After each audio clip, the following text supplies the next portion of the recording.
Okay, so we are live now. Good evening, everyone, and welcome to another lecture organized by Voyages into the Past Otit Probaho. Today, we have a very special lecture titled Ganesh and Me Reflections on Encountering India as a Historian 1986 to 2020 in the series Life in History, to be delivered by Professor Peter Stanley. Professor Stanley needs no introduction. He is a research professor in the School of Humanities and Social Sciences at the University of New South Wales, Canberra. Although most of his more than 40 books have been in Australian military history, the military social history of British India has always been one of his greatest interests. He has written about the East India Company's forces, Indian troops in the Gallipoli campaign, and British troops in India in the Great War, and has written 5 historical novels set in India. His research has led him to archival and field work in India over more than 30 years. In this talk, Peter reflects as a historian on aspects of those encounters with India and with Indians. So without any further delay, over to you, sir. Right. Thank you, Soham Das. And we'll have the first of the PowerPoint slides. Well, hello to everyone, wherever you are, but especially to those in India, which is the subject of this informal talk. It's not really a lecture, and which I want to reflect on my relationship with India, its history and its historians over the past 35 years or so.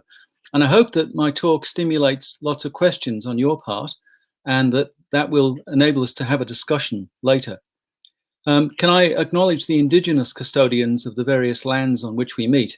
That's an Australian custom. Thank you very much to Soham Das and Shrija and Aditya and all involved in the admirable Voyages into the Past initiative for kindly inviting me to contribute to your series of online talks. This sort of inventive response to the challenges of the present pandemic represents the best of a resilient and supportive postgraduate culture, and I'm very grateful that you've taken that initiative, and I wish you all well in completing your academic studies and embarking on an historical career at such a difficult time. Although I'm delivering this talk from Canberra's lockdown, we evaded all effects of the virus until nearly 18 months into the pandemic. But I'm conscious that India has had an especially hard time during the pandemic, and I send my best wishes to those affected and condolences to those who've been directly affected by it. And I'm thinking especially of the postgraduates whom I've become friendly with in Kolkata, Arjuma Ghosh, Arka Chowdhury, and Dr. Mumita Chowdhury. Special greetings to them and all the postgraduates that I've had contact with in recent years. Now, I think I should start with a brief summary of my background and my career, because that may help to explain the nature of my relationship with India. And as you can see from the photograph on the slide, I've had a relationship with India for quite a long time, because I certainly don't look like that anymore. I was born in 1956 in Liverpool in Britain, so I'm about to turn 65 and I'm now semi-retired. In 1966, when I was nearly 10, my working class British family migrated to Australia, along with literally millions of other British people. We came to Australia to start a new life. And for me, that meant living in a remote provincial city on the edge of the desert in South Australia. Thanks to my elder brother's interest in model making and wargaming, I became interested in military history. But the steel-making city where we lived, Whyalla, was it boomed in the 1960s, and many of its new inhabitants, like us, had come from Britain. And that meant that many of us didn't assimilate very well into Australian society. So for me, it was common to hear British accents at school. And I met relatively few Australians until I went to university. So I retained a very strong identification with Britain, and that inclined my interest in military history towards British military history in general, and to the 19th century in particular. And that meant that even as a teenager in a remote provincial city in South Australia, able only to read about history, I became aware of the military history of British India. And I became familiar with many of the places and the people and the events which came to form part of my work as an historian 50 or so years on. Well, fast forward now through the 1970s, high school in Whyalla, and university in Canberra. By the mid-1980s, by a series of happy accidents, I was working as an historian in Australia's National Military Museum. Here, I had to grapple with the military history of Australia, a subject which I had previously had no interest in. And so as a result, though, I largely shelved my interest in British and British Indian military history.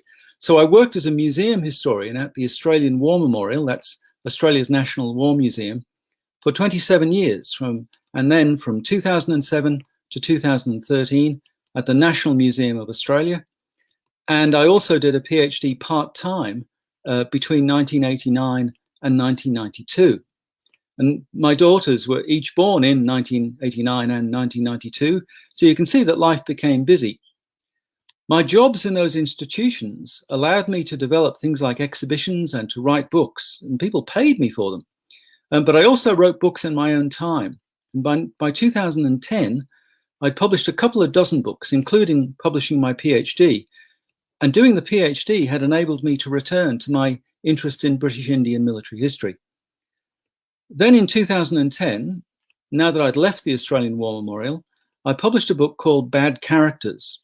And you'll see why I had to leave the Australian War Memorial to write it, because its subtitle was Sex, Crime, Mutiny, Murder, and the Australian Imperial Force.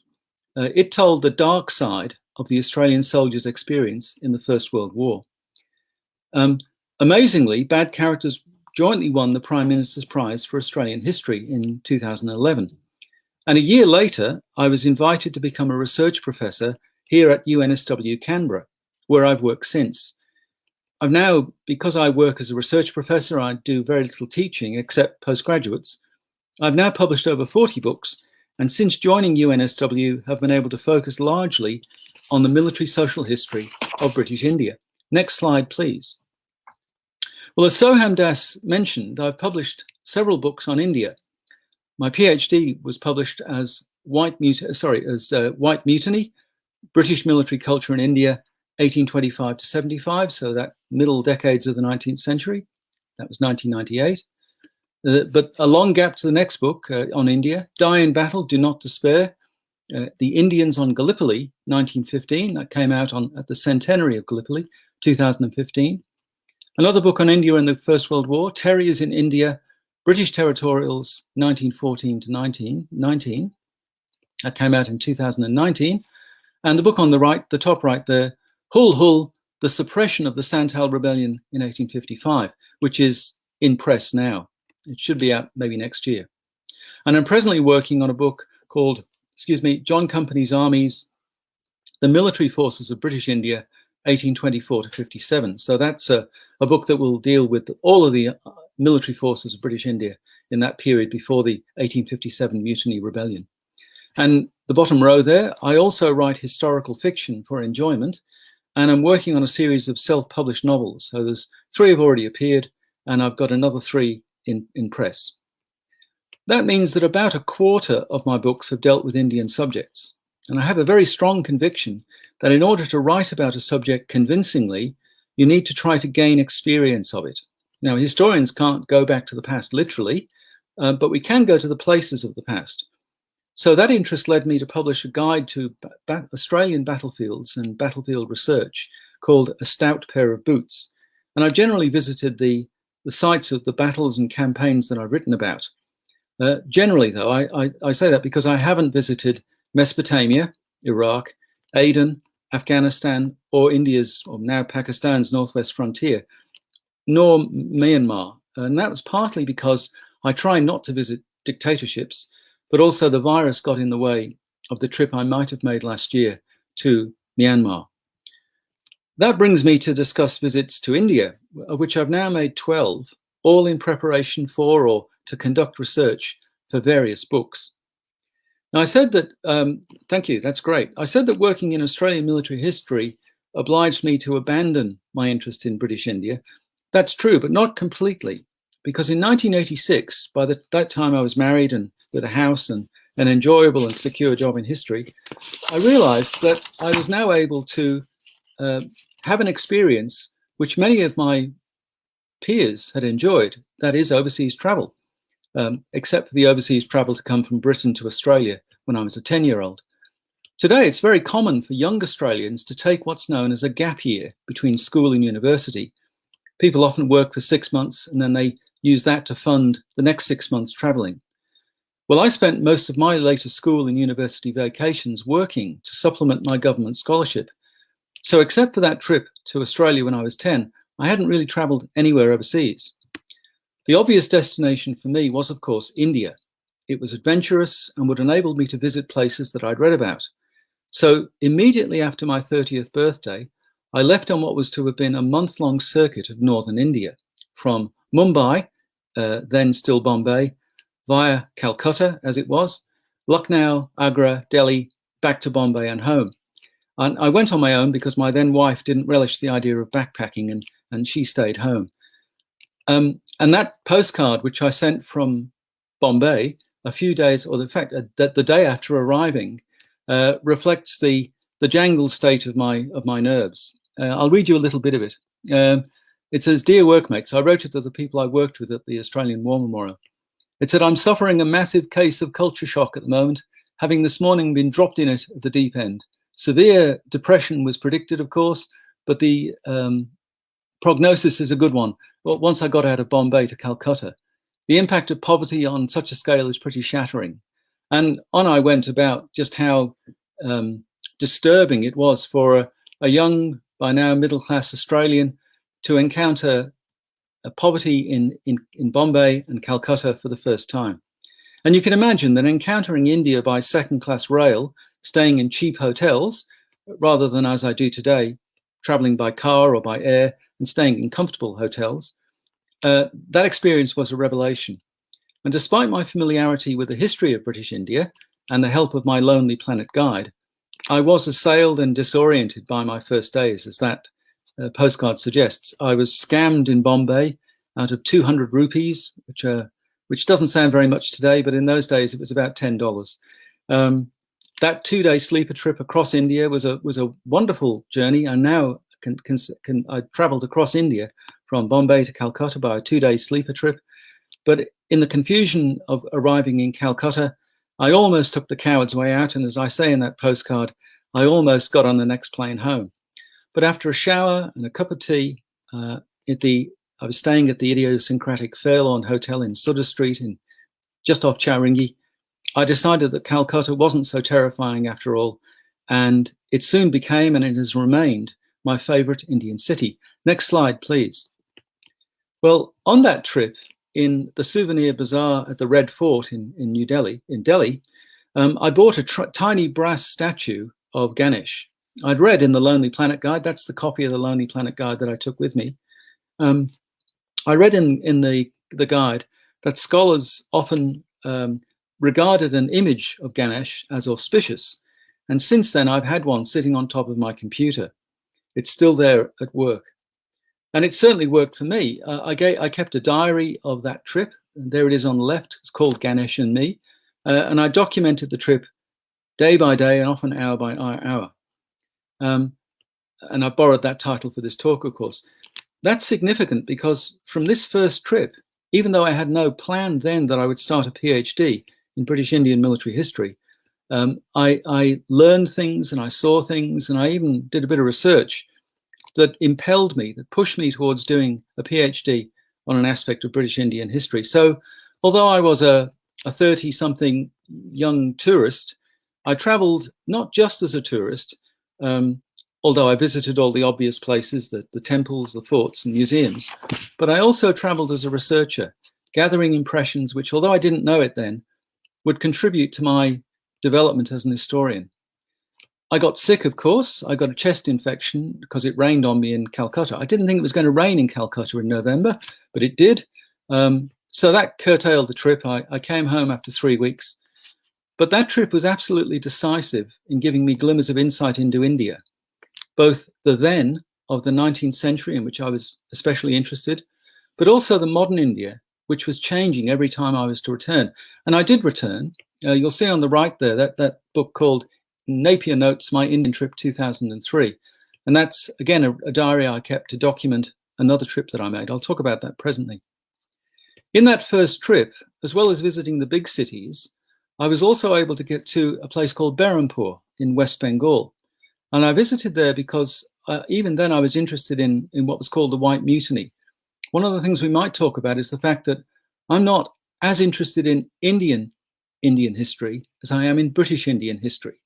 And that might be a problem, and I'd welcome questions on that subject.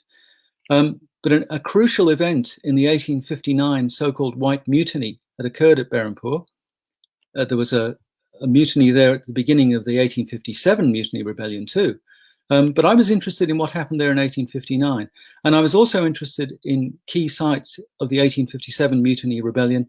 So, of course, I went to Lucknow, but also to Jhansi and Gwalior, as well as Delhi. I didn't get to Meerut on that trip. And India convinced me, that trip convinced me that in order to write about places in the past, historians needed to visit the sites of those events, even though the places were very much changed, and all of those places have changed a great deal.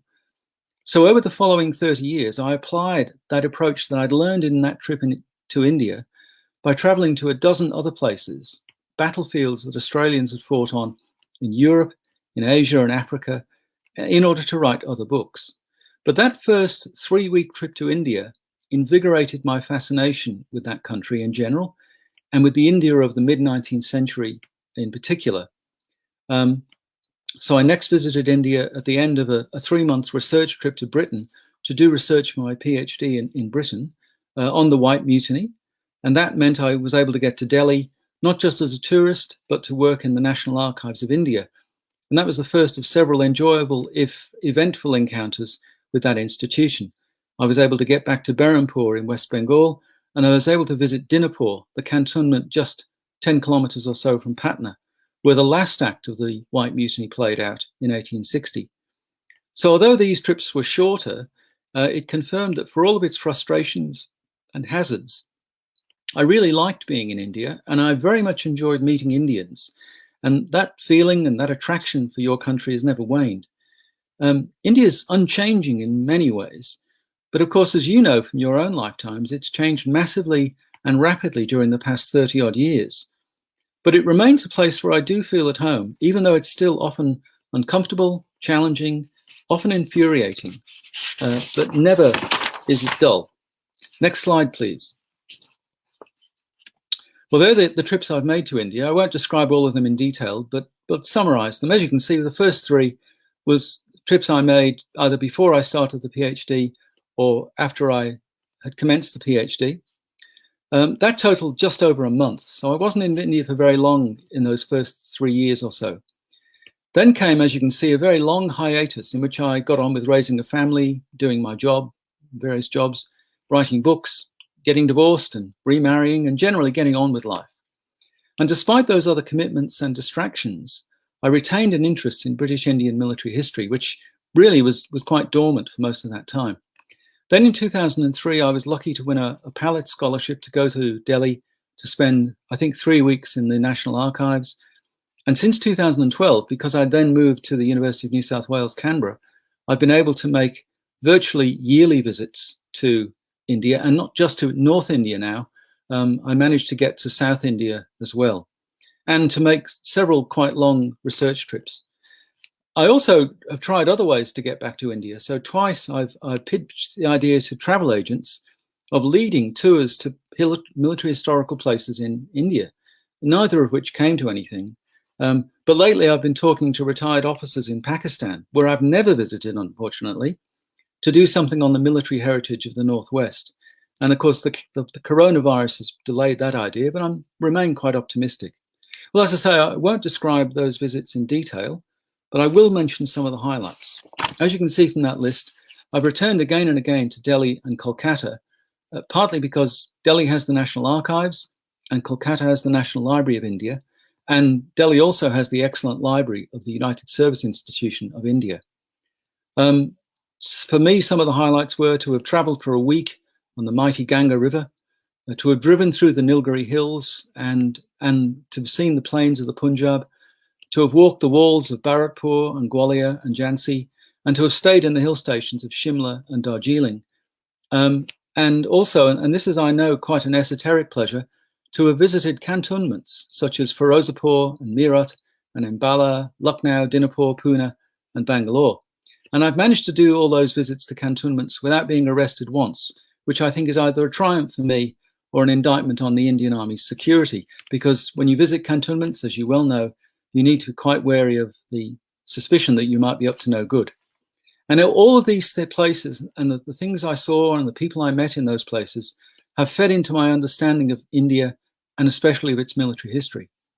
But if you add up all of those trips, they still add up to about 175 days spread over 30 years, although 140 odd of those days have been in the last decade. But that's still less than 5 months over a period of 10 years. So I admit my acquaintance with India is at best superficial. And look at the few places I've been. Think of all the places I haven't been. Think how slight my real knowledge of India is. What could I possibly learn of a country the size of a subcontinent, a nation of so many ethnic groups, religions, and languages, of which, by the way, I have nothing more than a smattering of phrases in any of them, even after so many visits. In 1986, I tried to speak Hindi. My moment of glory came when I visited the Qutb Minar, and a young man wanted to take my photographs, so I let him. And he said, "Thank you very much." And I said, "Kuli baat nahi," meaning, I think, you're welcome or don't mention it or something. And he was astonished and thought that I could speak fluent Hindi. Well, I'm sorry, I can't speak fluent Hindi. But you might think that I might imagine that I know India after such a slight acquaintance. Well, if I thought that, I would be fooling myself and wasting your time. For example, one of the biases that I've realized by giving this talk is that I really only know India in the colder weather. I tend to visit India in October, November, December, January. I've only once visited in the monsoon, and I've never visited in the heat of summer. Australians are no strangers to hot summers, of course, and I would like to experience a summer in Delhi, but maybe only for a week. So you'd be right to be skeptical that I really know India, and you wonder actually why you're bothering to listen to me in this talk. And I have to admit that one of my persistent feelings when I am in India is of bemusement. I have often had the distinct awareness that I really don't understand what's going on around me. Because remember, I can't understand what people are saying, much less what they're thinking or they're feeling. I'm often reduced to guesswork or to try and work out what's happening by focusing what I can see and deduce. And I'm sure that I'm often wrong in those things. And yet I'd argue that for all of the imperfections, these visits have had all sorts of spin-offs and advantages and benefits for someone interested in understanding a relatively limited aspect of India's history. And you'll see that I don't even claim to know Indian history very well at all. I very much enjoy visiting Mughal edifices in Delhi or Agra, but I can't say that I really know my Aurangzeb from my Akbar. Anything older than 1750 is very hazy to me. And although I'm a bit more familiar with India's modern history, of course, it's because it's influenced the way I've become involved. And I'm in Indian history, and I'm fascinated by the Bengali fantasy that Subhash Chandra Bose survived in 1945. And I'm astonished by the veneration he inspires. But I really can't say that I'm a specialist in modern Indian history. Next slide, please. So I want to discuss several ways in which I've encountered India as an historian. And I'll offer these observations under several headings. First of all, sources, then places, sensations, and people. First, sources. Now, I should immediately make clear that India is only one of the sources that an historian of my period and interest needs. The National Archives of India is frustrating but great fun to use. A major repository of archival sources. Another important repository of archival sources, though, is the Asia, Africa, and Pacific collections in the British Library. And I've spent as many weeks in Britain in national, local, and regimental libraries and museums as I have in field and archival work in India. So, and for an historian based in Australia, as I am, I'm distant from both places. India is a bit cheaper for me. Britain is somewhat easier because I have family in Britain. But that both the distant places make research difficult. And the British Library is a major source for me. because whole books about India could be written based solely on the sources in the British Library, and I'm sure they have. But I believe that even though it might sometimes be more difficult, it's important to use libraries and archives in India. You know better than I do how bureaucratic and inconvenient and unfortunately obstructive Indian archives and libraries can be. But despite the problems of using Indian collections, it's worth the trouble. And I've benefited enormously because I took the trouble to visit, and I continue to visit places like the National Archives in New Delhi and the National Library in Kolkata, where I found material, both archival and published, which is often not available in Britain or is sometimes more accessible in Britain, but it's still worth seeing in India.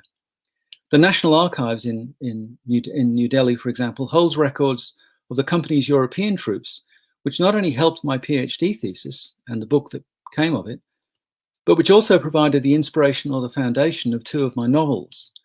The National Library holds newspapers and books which are not held by anywhere else in the world. And while it is sometimes difficult to get access, its policies are somewhat erratic, it's given me material which I couldn't have found anywhere else.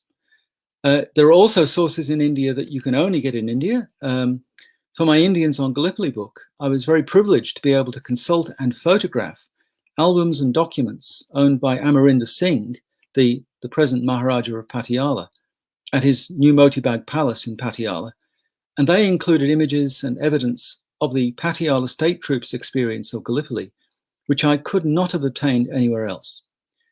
You'll note that I used the word privileged a moment ago, and I'm very conscious that as an older, male, Western professor, while I might be messed about by archives losing files as much as you are, I'm conscious that I'm much more able to get what I want than, say, a young female postgraduate. And I've had a personal experience of seeing that I get better access than a scholar who actually needs access more than I do.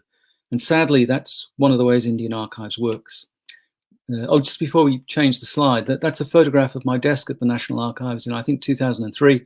And because the archives said that you weren't allowed to take photographs, I think you still can't, I made sure I was smuggled my camera in and took a photograph because I like to challenge the Indian archive system. I'll probably get banned for life for telling you that now. Next slide, please. Soham Das. Places. Well, as I've said, I believe that writing about the past involves visiting where it happened, if you can, and indeed if it happened, if it still exists. Well, in India, because the Indian Army or the government still uses many British-era buildings and installations, for example, at the bottom right there, that's one of the barrack blocks at Berhampur, which, when I visited the first time, was the place where the local district commissioner's office was. So I was able to go inside it to see the district commissioner, who was mystified that I would see him. On the far left, that's the famous Martelo Tower in just on the border of West Bengal and Jharkhand, which dates, of course, from just after the Santal Rebellion of 1855. So it is possible to see the sites of many events. So a visit to Meerut, for example, the cantonment that I finally got to in 2003, can be very evocative. Of course, I saw the place where the Sawars of the 3rd Bengal Light Cavalry were shackled in May 1857. But thanks to a very friendly local expert, and where would I be without friendly local experts, I was at last able to see what was called the Monkey Tank, which was the scene of the mutinous gatherings by those European soldiers of the East India Company in 1859. I couldn't have found that place on my own, and I was glad to see it because I finally understood how big and how impressive it was. And I believe that visiting places like that is not just an enjoyable sideline. I think that seeing the ground, the terrain, the buildings, their locations in the landscape themselves constitute sources. So, for example, on my last trip to India early last year, January 2020, before everything went bad, I went in search of the locations of events in the Santal Rebellion, and I was able to identify several significant places. Some villages had, of course, grown into unrecognizable towns, and one battle site had been submerged by a dam. But I was able to see the plains south of Bhagalpur in Bihar and around Nalhati in West Bengal, where I could imagine how sepoys and Santals clashed in 1855. And I was able to identify what I think was the site of the first setback defeat that the Santals suffered at Moheshpur in July 1855. That's it in the top photograph there. 5,000 Santals gathered at a couple of tanks, and the tanks are still there. And I wrote about them, where the Santals gathered around what is today the location of Ma Sumitra Saloon, Beauty Medical, a State Bank auto teller, and Jamal Poultry Farm. And you can see where the sepoys probably emerged to dismount from their elephants around what is now Kamal Auto Center. So history occurred in the past, of course, but it's often reachable and even touchable. And I'm always astonished that this eludes otherwise admirable historians. So let me give you one example. Julian Palmer published a superb book analyzing the mutiny outbreak at Meerut in 1857. It's clear from his text that he'd never visited Meerut, and that wasn't so easy in the 1960s, I grant you, even for an established British lawyer as he was. But my rule is that if you want to write about a place, you should, if you can, and if it's safe, visit that place to, as often as I often say, to sniff the ground. Next slide, please, Soham. Next, I want to talk about sensations. This is perhaps one of the more nebulous benefits of visiting India. And I think for military historians especially, who mostly get to research in air-conditioned libraries, it's salutary to get out into the field. It's one thing to read about, say, the massive mud walls of Bharatpur in eastern Rajasthan, which was besieged by the British unsuccessfully in 1805 and successfully in 1825, when they tore down the walls once they'd captured the fortress, but you can still see the walls of it. And if you want to trace military operations in the relief of Lucknow in 1857, you can still do that because the eastern end of Lucknow is still an open parkland. But in other places, simply finding your way around the country can be perplexing. I recall the sensation of walking around the walls of Jhansi, and I had to do it with my full backpack on because I was just waiting for a train connection, but I thought, right, I'll be able to see this fortress. But that helped me to understand how walking about with a heavy load on your back, even in pleasant November weather as it was, is still a trial. So you can gain things as a military historian, partly by using your imagination. But again and again, a visit to a place contributes, if not actual evidence, and one bit of evidence is, for example, how far things are, but also perhaps a sensation or an awareness. So, for example, when I was on a cruise on the Ganga River in August 2016, the river was in flood. There were bad floods the week after I left. I timed it perfectly. And that sensation of watching the power of the Ganga really made a deep impact on me. And it explains something about the importance of climate in India as a whole and in India's history especially. Those fleeting impressions can resolve questions which you didn't know you needed to answer. The sight of the hills seen from the Himalayan railway, the sight of the Himalayas seen from Shimla, explain why India exerted such a hold of the imagination of British expatriates. And it could only have been need or greed that held Britons to India and held them there, perhaps, or was it something else? And from time to time, I get glimpses of what India meant to the Britons who made it their lives last century, 2 centuries ago. Next slide, please. And lastly, and most importantly, I want to talk about people, because travel to India, of course, brings the visitor literally face to face with at least the descendants of those whom he or she reads about or writes about. And it's all too easy in researching the past, and especially in military history, to ignore the human facts of the story. The protagonists of the past are often too anonymous. They're unnamed multitudes, reduced perhaps to stereotypes. And visiting India can entrench stereotypes. So, for example, it can deepen your understanding of the bureaucracy that India unfortunately has inherited from the British, I suspect. And my only response to that is to treat bureaucracy in India as a game. So my travel diaries in India are full of scores, such as PS2, India 1, meaning that I'd actually got away with something that I wasn't supposed to. Although usually it's India 2, PS nil. So like taking photographs in the National Archives, which are supposedly forbidden. But on that day, it was PS1, National Archives nil. And meeting people also shatters stereotypes and prejudices. And I've got to record just how much I've encountered enormous friendliness and kindness, often from perfect strangers. The hospitality of Indians is truly legendary.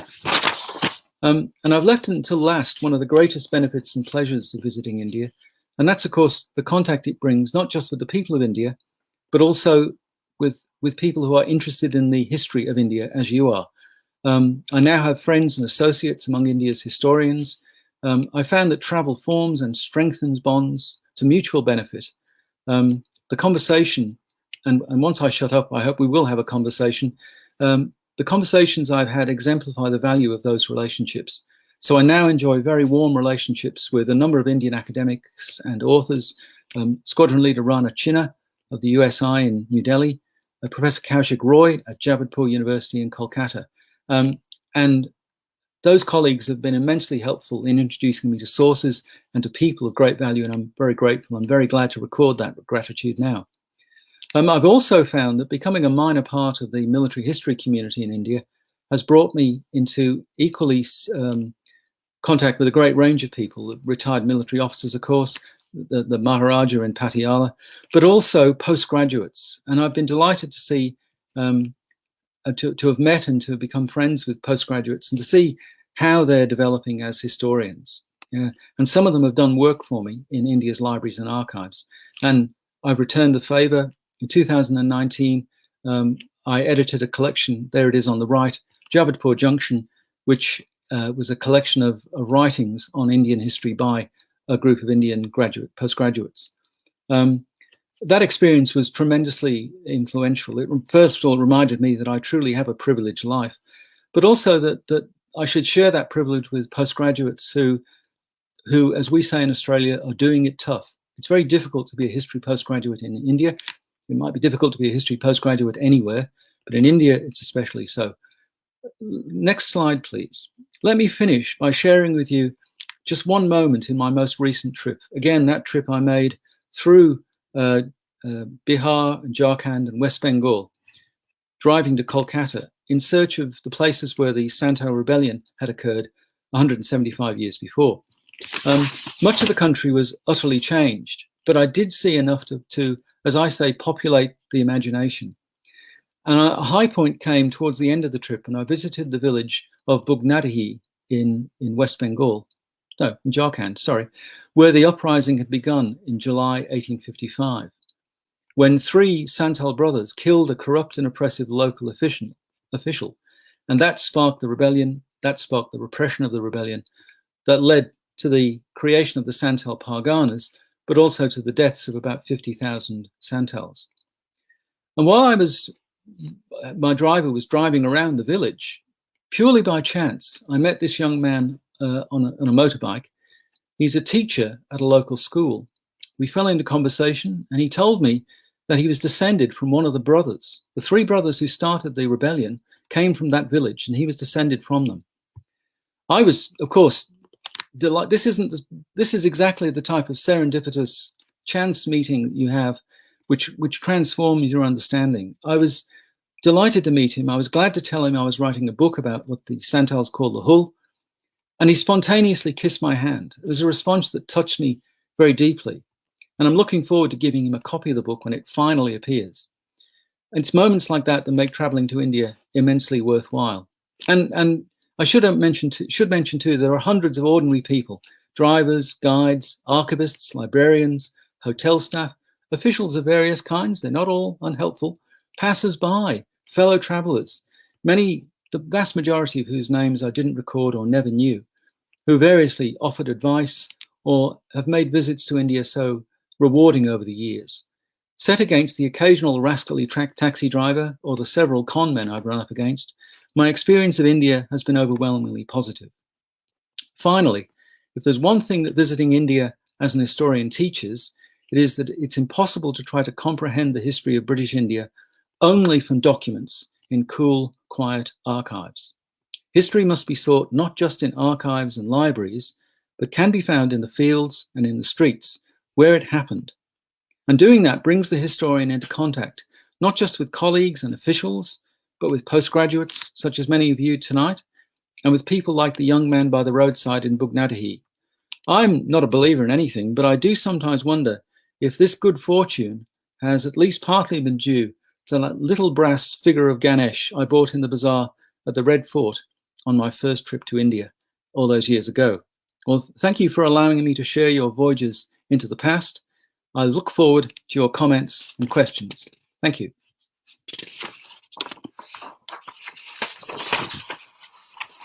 Thank you very much, sir, for giving this lecture from our platform. It's been really nice and really enlightening for us over these 40 minutes or so to learn about how you feel about our country, how you feel about India as a historian. And we have got comments for you. Before showing the questions, I will like to ask one thing from my part to you. Sir, India boasts of a concept that is called unity in diversity, because India is divided in 4 or 5 parts in different, I mean, the cultures are really different across India, but still India boasts of a unity. So when you move from Kolkata to Mumbai to Delhi, how you felt that unity among the Indians in your encounters? Thank you, Sohan. That's a good question. And you're right. It is quite apparent when you move between the various regions of India that there are differences in language, religion, ethnicity. I have to say that because I don't speak any Indian language at all, my perceptions, of course, come through English. And the English language, of course, is one of the things that unites Indians. And all of the Indian scholars and postgraduates that I know, we communicate in my language. So in one sense, that although the diversity of India is apparent, for me, it's only superficial, because the thing that unites all of the people that I tend to deal with, whether they be a driver of my car or a professor of a university that I'm visiting in Chennai, is that we communicate in English.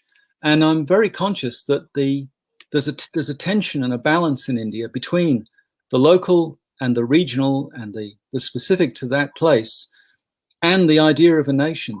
And I mean, it's astonishing that now for 75 years, is it, India has maintained that unity, an extraordinary achievement. And so despite those divergent forces, there's also an enormous force for unity within the nation. And I've been one of the beneficiaries of that. Good question. Thank you. Yes, definitely. So we have got a comment here.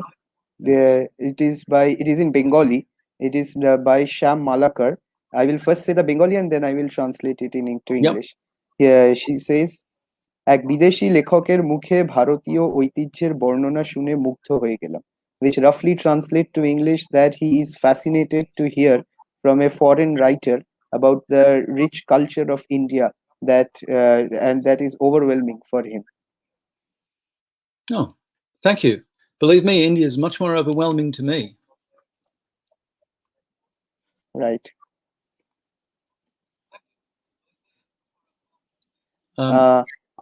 Our group member Aditya Shankar Chattopadhyay has got a question for you. I will like to ask that on his behalf. He says, thank you, sir, for sharing your valuable experiences of encounters with our country.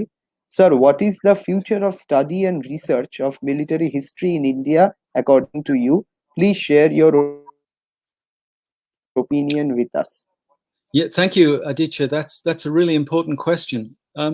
Can I say that one of the huge changes that I've perceived in Indian history over the past 30 odd years is that when I first came to India in 1986, India had almost no professional military historians, and India's universities were not interested in studying military history or teaching military history.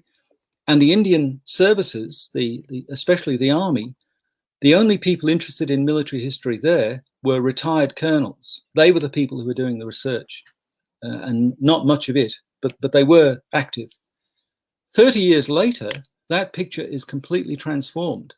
So if I had gone to Jabalpur University in 1986, I would not have found a group of postgraduates interested in the military history of India. Today, there are military history is still very much a minority pursuit in India, as it is all over the world, except perhaps in Australia and maybe the United States and Britain.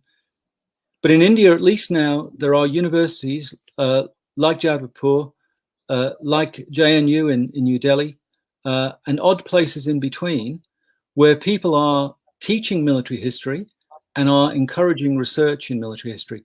And the Jabalpur Junction venture, which I was happy to help with a couple of years ago, that to me showed the strength of the interest at Jabalpur. Now that's largely due in Jabalpur to Kaushik Roy's patronage, to his encouragement, to his energy in finding and persuading postgraduates to investigate military history. And there's a great deal to do. But I think other developments, although the Indian services are still a bit secretive, the Army, Navy and Air Force are still a bit secretive, they are now at last releasing documents and are encouraging study, encouraging research. So, and publishers, there are now books being published in Indian military history that would only have been published by regiments 30 years ago, but which are now being published by mainstream Indian publishers like Primus. So to me, that's all tremendously encouraging. And although it is very difficult to be a postgraduate in history in India, and as a military historian, you might feel that you're isolated and you're on your own, things are actually looking quite promising, that there are opportunities, there are colleagues, there are readers for what you're producing, and that must be a good thing for all of you. So I'm very positive on that.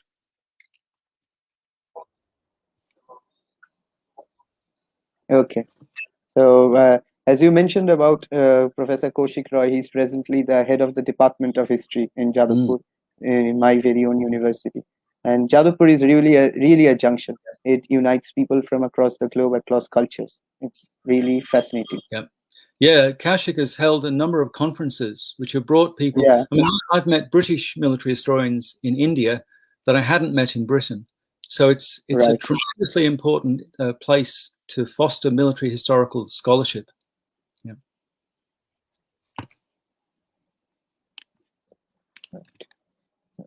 So Aditya says thank you, sir, for the answer that you gave him. So that is all from today's session. Thank you to our audience for tuning in this evening in India, and to people from Australia. We wish you a very good night. And thank you, sir, for joining with us, for giving us your time. It was a really honor to have you with us in this evening. So thank you. Do tune into our pages, audience, for the latest from Voyages into the Past, for the latest lectures, for the latest YouTube events, for everything. You can log on to our Facebook page. You can go through our YouTube channel. You can visit our website. Thank you so very much. That is all for today. Okay. Thank you. Okay. Thanks all for your attention. And my email address has been on the screen there. So I'm always happy to hear from Indian postgraduates. Yeah. Not that I can help much, but I'm always happy to hear what people are doing, what work they're doing, what hopes they have. And I wish you all the best with your projects, your study, and your scholarship. Thank you. Yeah. Thank you so very much.